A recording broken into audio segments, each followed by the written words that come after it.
development block office এই office দুটা যি সাৰ্কেল অফিস আছে ইয়ে মানকেশ্বৰৰ লগত সংযোগ কৰিব বিচাৰিছে আৰু এই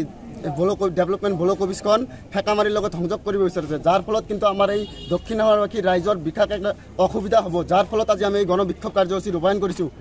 আসলতে ভাৰত স্বাধীন হোৱাৰ পৰাই এই সাৰ্কেল অফিসখন ইয়াতে আছিলে আৰু ডেভেলপমেন্ট ব্লক অফিসখন ইয়াতে আছিলে কিন্তু কোন দুষ্ট চক্ৰই এই কাম কৰি আছে যে আমাৰ এই দুখনকৈ অফিস দক্ষিণ আলমাৰ পৰা একবাৰে নিশ্বাস কৰিব খুজিছে এই দুষ্ট চক্ৰক আমি হুকিয়াই দিছোঁ যে ইয়াক কোনোপধ্যাই আমি ছাত্ৰ সন্থা আৰু এই দক্ষিণ আলমাবাসী ৰাইজে কেতিয়াও মানি নলওঁ এই কথা আমি স্পষ্টকৈ হুকিয়াই দিছোঁ কি অসুবিধা হ'ব চিঙিমাৰী বা মানকাচৰ গ'লে কি অসুবিধা আচলতে মানকাচৰ আমাৰ দক্ষিণ আলমাৰা য'ত চাৰ্কেলখন আছে এই চাৰ্কেলৰ পৰা প্ৰায় 60 কিলোমিটাৰ এটা যদি ইনকাম সাৰ্টিফিকেট বনাব যায় ছাত্ৰ ছাত্ৰীসকলে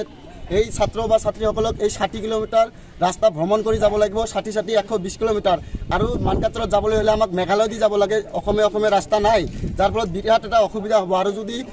এদিন যদি এই অফিচাৰজনে যদি নাথাকে এই দিনা যদি এটা ছাত্ৰ ছাত্ৰী স্কুলত এই অফিচত যায় ইনকাম সাৰ্টিফিকেট বনাবলৈ এই দিনটো কিন্তু এনে গুচি যাব আৰু 3 দিন যদি মেঘালয় বন্ধ থাকে কথাত এই 3 দিন কিন্তু এই ছাত্ৰ ছাত্ৰীসকলে ইনকাম সাৰ্টিফিকেট ল'বই নোৱাৰিব আৰু যি ডেভেলপমেন্ট ব্লক আছে ব্লকত বিভিন্ন ধৰণৰ ৰাইজৰ সমস্যা থাকে ৰাইজৰ কাম থাকে কিন্তু যে ফেকামাৰী সংযোগ কৰিছে ফেকামাৰীও ইয়াৰ পৰা 45 কিলোমিটাৰ যাৰ ফলত কিন্তু এই অত্ৰ অঞ্চলৰ ৰাইজৰ বিৰাট এটা অসুবিধা হ'ব আৰু ইয়াক কেতিয়াও এই অত্ৰ অঞ্চলৰ ৰাইজে কেতিয়াও মানি নলয় এই কথা স্পষ্টকৈ হুকিয়াই দিছোঁ এই দুষ্ট চক্ৰক আৰু যি ডেলিমিটেশ্যনত কি কৰিলে দক্ষিণ আলমাৰ নামখন একেবাৰে মুচি দিলে এই যে ৱাজেদ আলী চৌধুৰী এটা নীলা চলা বিধায়ক যি গাধাৰ নিচিনা এই দক্ষিণ আলমাৰাক লৈ যে দক্ষিণ আলমাৰ নামটো তেখেতক যে 20 বছৰ এই মানুহে তেখেতক বিধায়ক হিচাপে বনালে তেখেতে উপহাৰত কি দিলে ডেলিমিটেশ্যনত দক্ষিণ আলমাৰ যি ঐতিহাসিক নামখন মুছাই দিলে এতিয়া কি কৰিছে অফিচখিনি একবাৰ ধ্বংস কৰিব বিচাৰিছে এই ক্ষেত্ৰত কিন্তু বিধায়কজন কোনো ধৰণৰ মাত মতা নাই আচলতে কিহৰ স্বাৰ্থত মানুহে কি তেখেতক 20 বছৰ কি বিধায়ক বনা নাই নেকি এই দক্ষিণ আলমাৰবাসী ৰাইজে তেখেতৰ আমাৰ এই প্ৰশ্ন আজি দক্ষিণ আলমৰা মানকাচৰ আছু গোটৰ তৰফৰ পৰা তেওঁলোকে এটা ইয়াতে আমাৰ ৰাজচক্ৰ কাৰ্যালয়ৰ সন্মুখত প্ৰতিবাদী কাৰ্যসূচী ৰূপায়ণ কৰিছে তেওঁলোকে এইটো আশংকা কৰিছে যে ইয়াৰ পৰা ৰাজচক্ৰ কাৰ্যালয় আৰু যিটো আমাৰ খণ্ড উন্নয়ন বিষয়ৰ কাৰ্যালয় আছে তাক বিলীন কৰা হ'ব আৰু তাৰে প্ৰতিবাদত তেওঁলোকে প্ৰতিবাদী কাৰ্যসূচী ৰূপায়ণ কৰি ইতিমধ্যে অসমৰ মহামান্য ৰাজ্যপাল ডাঙৰীয়ালৈ এখন স্মাৰক পত্ৰ আমাৰ জৰিয়তে তেওঁলোকে জমা দিয়াৰ বাবে আমাক আবেদন কৰিছে আৰু তেওঁলোকৰ যিটো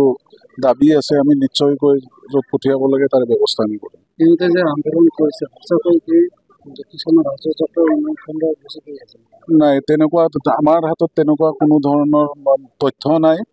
আৰু যিটো তেওঁলোকে সন্দেহ কৰিছে সেইটো সম্পূৰ্ণৰূপে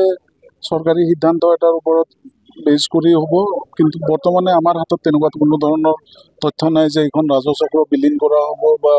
খণ্ড উন্নয়ন বিষয়ৰ কাৰ্যালয়খন বিলীন কৰা হ'ব যিকোনো খবৰৰ বাবে যোগাযোগ কৰক 7099017330 অথবা 7099017990 নম্বৰত